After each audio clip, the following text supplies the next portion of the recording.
L'info sur AL24 News, bienvenue.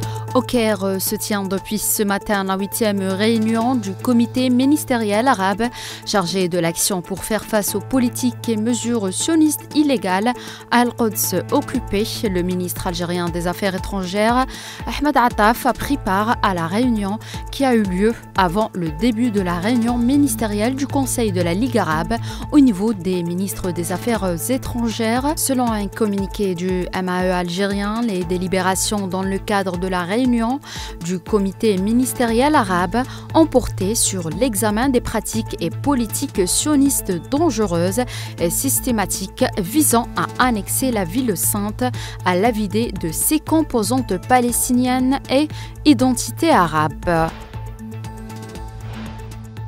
En Palestine, le Croissant Rouge palestinien a mis en garde ce mardi contre le risque d'une cessation complète de ses services dans les gouvernorats du nord de Gaza, soumis à une sauvage agression sioniste en raison de l'épuisement des stocks de carburant nécessaires au fonctionnement des ambulances, des cliniques et des services de secours.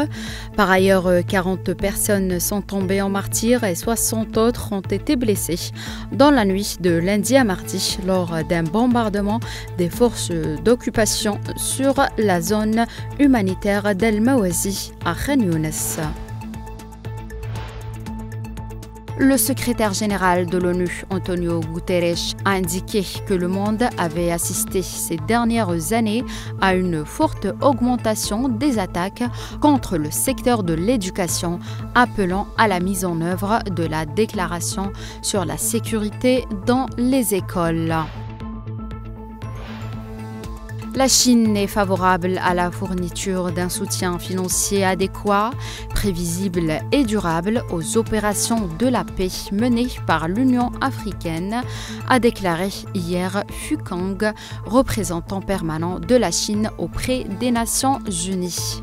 C'est la fin de l'info. Merci de l'avoir suivi.